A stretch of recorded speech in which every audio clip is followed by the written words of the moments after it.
Vamos a ver qué reflexiones hace de lo que está pasando un experto, como es el director general de la Fundación Instituto Euromediterráneo del Agua. Francisco Cabezas, bienvenido, buenas noches. Muchas gracias, buenas noches. Un gusto. ¿Qué reflexiones hace del momento en el que se encuentra el acueducto Tajo Segura? Pues es un momento de particular importancia, de particular relevancia, no a corto plazo, sino a medio y largo plazo, en lo que puede pasar en lo sucesivo, ¿no? Estamos ante un momento crítico porque, como es bien conocido y como se está reiterando, en breve plazo, no sé si será el martes próximo o el siguiente, pero en fin, en un Consejo de Ministros próximo es de prever que se aprueben los planes hidrológicos de Cuenca. Los planes hidrológicos de Cuenca van a tener efectos relevantes sobre muchas cosas, pero entre ellas muy significadamente sobre el trasvase Tajo Segura. Y por tanto, pues estamos ante un momento particularmente importante en la historia de esta infraestructura. Un momento importante, un momento crítico, porque ahora sí, ¿no? Ahora sí que ha llegado el momento en el que el Consejo de Ministros tiene que tomar esa decisión definitiva, ¿no? Efectivamente, este es el momento, después de un proceso muy largo que ha durado años, este es el momento en que definitivamente el Consejo de Ministros, que es el órgano que tiene la competencia para ello, puesto que hay que recordar que los planes de Cuenca son decretos del Gobierno y por tanto es el Gobierno el que tiene la competencia para aprobarlo, ahora lo aprobará y lo aprobará en los términos que estime oportunos en función del interés general, conforme dice la Ley de Aguas, ¿no? ¿Cree usted que el Gobierno de España va a atender las observaciones que le ha hecho el Consejo de Estado? No lo sé. Lo razonable es que algunas se tengan en cuenta. Desde luego el Gobierno lo que sí que debe hacer es atender todas las observaciones que se han planteado a lo largo de todo el proceso y, desde luego, muy significadamente la de su órgano máximo asesor. Hay que recordar que el Consejo de Estado es el máximo órgano de asesoramiento al Gobierno, ¿eh? Y, por tanto, sería difícil de entender que el Gobierno haga caso omiso de lo que le está diciendo su propio órgano asesor, cuya misión institucional es precisamente atender a las consultas que el Gobierno le haga, ¿no? Muchas de ellas son tasadas y están recogidas en la legislación, y otras son, pues, el Gobierno puede consultar sobre cualquier aspecto que estime oportuno al Consejo, ¿no? Pero eso es impredecible, pues el Gobierno, lógicamente, analizará las observaciones planteadas y tomará la decisión oportuna. Antes que el Gobierno es el Ministerio, es decir, quien recibe en primera instancia el dictamen del Consejo no es el Gobierno, es el Ministerio, puesto que es el Ministerio el que remite al Consejo la petición del dictamen. El dictamen vuelve al Ministerio y el Ministerio es el que debe, en primera instancia, valorarlo y introducir las modificaciones que estime oportunas, y eso llevarlo al Consejo para la discusión y aprobación final en el Consejo.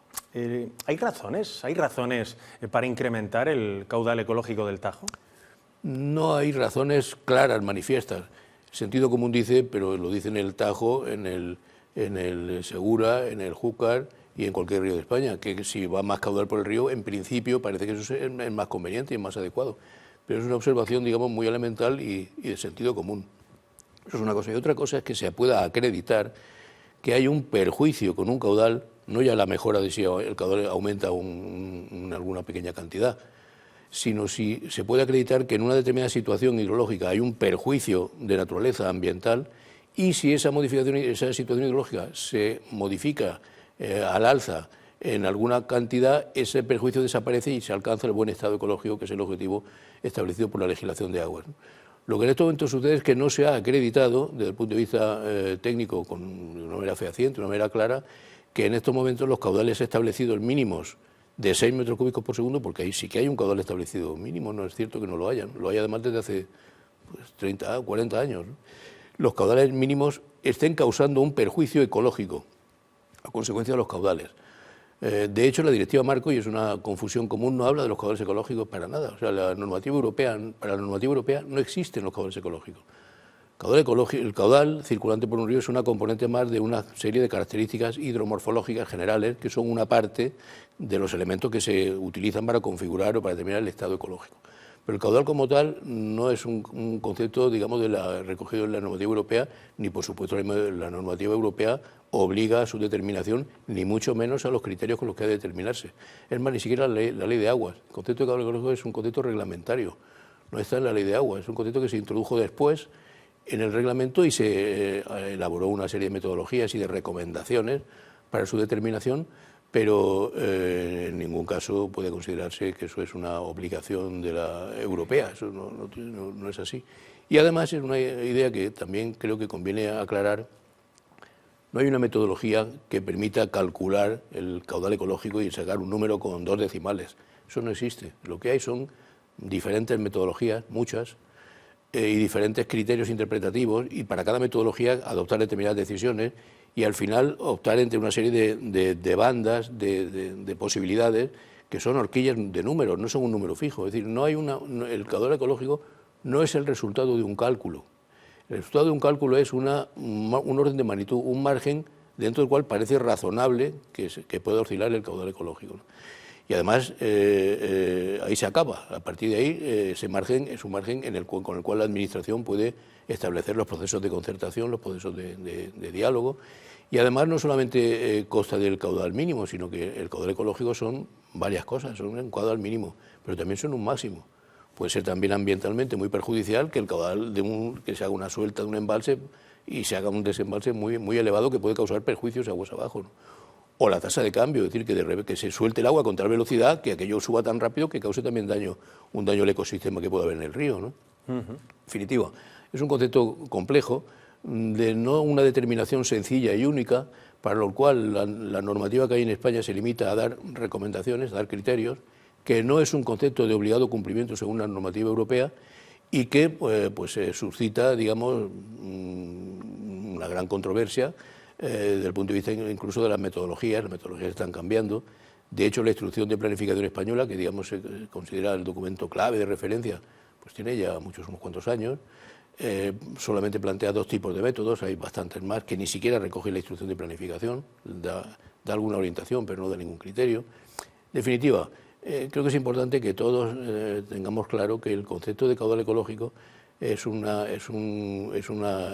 obedece a un fundamento absolutamente razonable y deseable, porque evidentemente los caudales de los ríos tienen que cumplir determinadas condiciones que mantengan la vida de los ecosistemas asociados a esos ríos, pero no hay un procedimiento único, determinado, claro y preciso que fije un caudal. Dicho de otra manera, y volviendo al principio de lo que me planteaba, no hay en estos momentos elementos técnicos suficientes para acreditar que 6 metros cúbicos por segundo son una cosa ambientalmente negativa y que está causando un perjuicio ecológico, y 8,5 no lo va a ser. Entendido. Y mientras tanto, la ministra Ribera habla de alternativas, pero ¿qué alternativas son esas? ¿La desalación? Pues no hay otra. La utilización de los recursos hídricos en todos estos territorios afectados por el trasvase es una utilización sumamente eficiente. No cabe hablar de mejoras, de ahorro, el margen que queda está agotado ya, lo que queda es marginal, y por tanto pues pocos recursos adicionales se pueden sacar, ¿no? La reutilización está sumamente utilizada aquí, la desalación de agua marina en cantidades que asombran porque no son comparables a lo que se está haciendo con destino a la agricultura. Distintas situaciones para el abastecimiento urbano. Para el abastecimiento urbano, lógicamente, es un recurso con el cual se cuenta y al margen del precio, podríamos decir, ¿no? Pero para la agricultura, desalación de agua marina en las cantidades que se plantean aquí, eso no existe en el mundo, en ningún sitio. Con esta orden de magnitud en estas cantidades, ¿no? Y no hay otro recurso, no hay más. Los recursos están agotados, los superficiales, los subterráneos no solamente están agotados, sino que están sobreagotados, están sobreexplotados, y lo que habría que hacer es intentar reducir su utilización hacia niveles más de una mayor sostenibilidad, que en estos momentos no existe, y entonces otro recurso solamente cabe hablar de ese, ¿no? ¿Usted qué futuro le ve, un experto como usted, qué futuro le ve al acueducto Tajo Segura? Pues un futuro incierto, esa es la realidad, ¿no? Yo creo que todo esto pasa por una especie de volver a la racionalidad, al sentido común. El trasvase de Tajo Segura, que siempre ha sido conflictivo, por otra parte, o sea, no pensemos ahora que esto es una gran novedad en la historia del trasvase. Entonces es conflictivo desde que se concibió hace ya unos cuantos años, ¿no? Y siempre ha dado problemas, y siempre ha habido posiciones contrarias, y siempre ha habido puntos de vista contradictorios, a veces discusiones agrias, ¿no? Pero siempre todo se ha podido recomponer y se ha podido reconducir a posiciones de equilibrio, ¿no? Hay que recordar que hace no muchos años, tras una crisis de guerra del agua, como se le suele llamar a estas cosas, se consiguió armonizar los territorios afectados por el trasvase, desde el punto de vista de las autonomías afectadas por el trasvase, en un documento, el famoso memorándum, que consiguió poner de acuerdo a las distintas autonomías afectadas, a todas, incluido Castilla-La Mancha, incluido Madrid. Bueno, eso es una señal de que se pueden hacer cosas. ¿Qué hace falta? Pues voluntad y digamos, huir de prejuicios, huir de maximalismos y hacer un planteamiento razonable y lógico de las cosas, que yo creo que todo el mundo está de acuerdo con eso, ¿no? Por ejemplo, declaraciones que han salido ahora del presidente de Castilla-La Mancha, Paje, pues lo que dice tiene toda la lógica, naturalmente. ¿A quién se le puede ocurrir que un río no tenga una determinación, unos caudales mínimos? Por supuesto que sí. Pero la discusión no es esa. La discusión es cómo se determinan esos valores, qué niveles se establecen, qué umbrales, qué órdenes de magnitud y qué margen de maniobra hay para que eso sea compatible con otros usos que también tienen perfecta legitimidad para existir, que es un poco lo que ha dicho el Consejo de Estado en relación con esto, ¿no? El Consejo de Estado lo que ha venido a decir es que no ha sancionado, yo discrepo de algún modo del planteamiento de que sanciona o avala o da el visto bueno a los planes de cuenca. Yo pienso que no. Yo creo que hace una especie de validación condicionada al cumplimiento de determinadas cosas. Algunas se han sugerido ya, ¿no? Insta al Ministerio o sugiere al Ministerio que puede continuar con el trámite siempre que se cumplan determinadas, que se tengan en cuenta determinadas consideraciones. Creo que dice literalmente esa expresión. Siempre que tengan en cuenta determinadas consideraciones. Y esas consideraciones hay algunas que son evidentes. Una es la no coordinación, no solamente la no coordinación, sino la anticoordinación entre las determinaciones del Tajo y las determinaciones del Segura. Eso es una situación de incompatibilidad que no puede ser aceptada lógicamente, eso hay que resolverlo de alguna manera, ¿no? O también hace referencia a resolver el problema que plantea estos planes con el cumplimiento de leyes que hoy están vigentes, leyes. Hay que recordar que el plan hidrológico es un decreto, por tanto, hay una jerarquía inferior a una ley. Un plan hidrológico no puede modificar una ley, pero no tiene capacidad legal para eso. Desde el punto de vista de la jerarquía normativa está por debajo. Es evidente que si se pretende aprobar un plan hidrológico debe respetar las leyes vigentes. Y hay leyes vigentes que establecen determinadas condiciones en relación con el trasvase Tajo Segura que el plan hidrológico del Tajo no puede ignorar. Como a nadie se le ha ocurrido, por ejemplo, plantear que como consecuencia de unos estudios de caudales ecológicos haya que modificar el convenio de Albufeira con Portugal, del río Tajo. Hay un convenio que regula las condiciones del Tajo en Portugal, por el cual España se compromete a la entrega de unos volúmenes mínimos cada año a Portugal. Al margen de eso está pactado hace muchos años y nadie ha planteado en el Tajo que haya que revisar el convenio de Albufeira porque hay unos estudios ambientales. Más bien al revés, lo que dice el plan del Tajo cuando se refiere a esta situación es que eso es un dato ya hecho, es una especie de dato que el plan del Tajo tiene que asumir. Bueno, pues el convenio de Albufeira tiene un rango normativo legal similar al que tiene la regulación del trasvase. Sin embargo, para el trasvase no se hace esa consideración. Parece que es elemental que eso hay que tenerlo en cuenta, ¿no? Ese tipo de observaciones son las que hace el Consejo de Estado, que me parece que son muy razonables y que, repito, en mi opinión, no validan, por otra parte el Consejo de Estado ni valida ni deja de validar, o sea, da una opinión. Pero pregúntale, ¿qué opinas de estos documentos? No vinculante, además. Efectivamente, no vinculante. ¿Qué opinas de estos documentos? Pues yo los miro, los estudio y opino esto. Opino que para que esto pueda ir bien habría que hacer esto, esto y esto. El Gobierno, pues, naturalmente, puede hacer lo que quiera en función del interés general, ¿no? Y naturalmente he oído el Consejo de Estado y teniendo en cuenta en la medida de lo razonable sus apreciaciones, ¿no? Por eso yo discrepo, como decía, de esa visión, digamos, de que el Consejo de Estado avala o santifica. No avala ni santifica. El Consejo de Estado lo que dice es que se puede tramitar, faltaría más, claro que se puede tramitar, teniendo en cuenta las consideraciones que se han establecido en este documento, en este dictamen. Y esas consideraciones, si uno lo lee, en fin, es un poco espeso de leer, porque son casi 100 páginas y, en fin, no siempre es muy ameno, pero si uno lo lee y lo ve con detalle, ve que hay una serie de consideraciones, muchas, que plantean claras contradicciones o claros aspectos que habría que modificar. Por tanto, yo la visión que tengo del dictamen que se ha producido es esa, ¿no?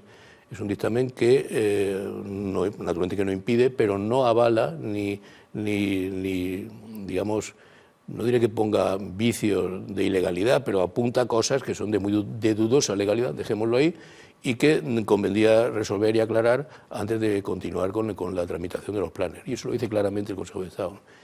Eso va ahora al Ministerio. Corresponde, por tanto, al Ministerio leer eso, analizarlo en términos jurídicos y ver la valoración que de eso se puede hacer y lo que procede o no de tomar en cuenta, ¿no? Incluso el Consejo de Estado, en alguna de sus apreciaciones, remite a una fase anterior, que habría que, ante la situación, vamos a decir, desordenada que se produjo en el Consejo Nacional del Agua, con la famosa discusión de la adicional novena, remite incluso a que quizá habría que volver a convocar al Consejo Nacional del Agua para que esto se hiciera de una forma más transparente y más clara, ¿no? Llega a decir eso. yo no voy tan atrás, pero desde luego al Ministerio debe reconsiderar todo esto, debe tenerlo en cuenta y debe hacer una valoración en el sentido que sea de corrección. En ningún caso, y esto también es importante, el Consejo de Estado dice que haya que subir caudales o bajar caudales. El Consejo de Estado eso no sabe nada de caudales, ni tiene por qué saberlo. No es un órgano técnico, ni es un órgano hidrológico, ni ecológico. No sabe nada de eso. Se limita a velar por la limpieza y por del procedimiento y la sujeción a la legalidad vigente. Y lo que dice es muy claro y yo creo que no admite ninguna duda. Ni siquiera las sentencias famosas de, que es el argumento que se utiliza. Del Tribunal Supremo, ¿no? Efectivamente, las sentencias del Tribunal Supremo no dicen absolutamente nada de que el caudal tenga que ser mayor o menor. Lo único que dicen es lo que ya dice la Ley de Aguas, no aporta ninguna novedad.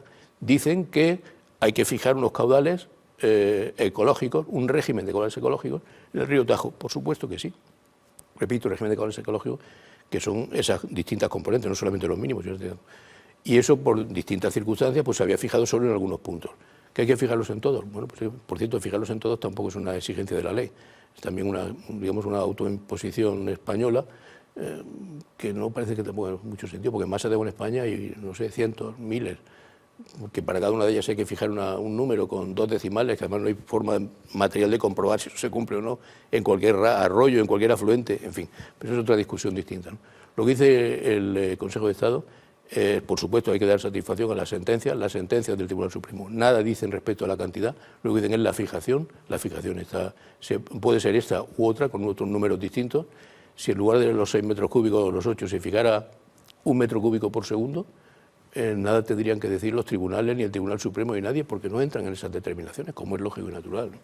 Entonces yo creo que todo eso, en fin, configura una realidad que a veces no es la que parece, o no es exactamente la que parece, pero es así. Entonces, esto ha de volver al Ministerio, tiene que analizar todas estas cosas. No puede afirmarse alegremente que el Consejo de Estado avala y da luz verde a todo. En mi opinión, no es así. Es un aval, vamos a decir, condicionado o matizado.